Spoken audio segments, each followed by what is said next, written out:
Alors aujourd'hui, c'était notre concours annuel d'agility. Nous avons accueilli 130 chiens sur la journée. Donc ils sont venus se départager sur 2 parcours qui étaient jugés par monsieur Ricou et monsieur Watkamp. Donc un juge qui venait de Dreux et l'autre qui venait en voisin d'Auxerre. Et donc chaque concurrent a pu faire étalage de ses performances sur 4 parcours. Et donc à la fin de la journée, c'est le meilleur des 130 qui repartira avec son poids en croquettes. On a prévu 65 kg de croquettes, donc on verra qui gagne. Ça laisse un peu de marge. Oui, oui. Il y a 2 types de parcours. On a des parcours qui sont des agility, donc des parcours avec des obstacles à zone, où le chien doit absolument passer sur des zones précises pour ne pas avoir une faute de compter. Et sinon, l'autre type de parcours, c'est le jumping, où là, il n'y a plus d'obstacle à zone, et où le but du jeu, c'est que le chien aille le plus vite possible. Tous les chiens concourent sur tous les parcours, donc en fait, dans une journée, chaque chien court sur 3 agility et sur un jumping à la fin de la journée. Le but du jeu, c'est une course. Donc, c'est le plus rapide, donc il faut avoir un maximum de vitesse avec un maximum de précision. Sachant que plus on va vite et plus on prend le risque de faire une faute. Mais après, c'est le but du jeu.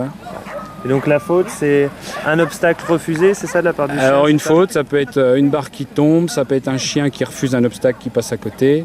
Ou alors sur les agility, c'est un chien qui ne va pas aller marquer les zones, donc qui ne va pas aller poser une patte soit à la montée ou à la descente de l'obstacle. C'est les zones rouges qu'on voit. Les zones rouges qu'on voit à la montée et à la descente. On avait 130 chiens. La majorité venait de Bourgogne et des régions voisines, la Franche-Comté, la Champagne. Mais on a des concurrents qui viennent du Quercy, du Limousin.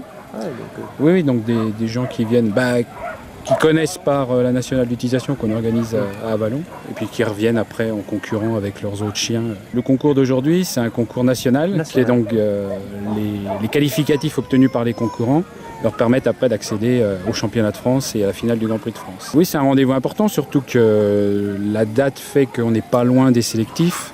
Donc après, pour ceux à qui il manque des qualificatifs, c'est un peu la course. La course au concours pour justement obtenir les 5 sans faute qui permettent après d'accéder à la finale. Ce qui fait la réussite d'un concours, c'est justement les juges invités, puisque de la qualité de leur parcours va dépendre la réussite du concours et l'ambiance. Puis après, c'est aussi l'organisation qui est mise en place, qui se doit d'être efficace et puis en même temps conviviale. Et d'un point de vue organisation, oui, ça a bien fonctionné. On a eu 35 personnes qui se sont relayées toute la journée sur les 2 terrains. Donc c'est vrai que ça demande un effort quand même de la part du club, puisqu'on est 65 adhérents, donc ça nous mobilise la moitié de l'effectif. Donc après, faut trouver des gens qui veulent bien donner de leur temps. Des bénévoles bien motivés. Ce sont des bénévoles, donc après, il faut aussi être reconnaissant du temps passé et de l'investissement.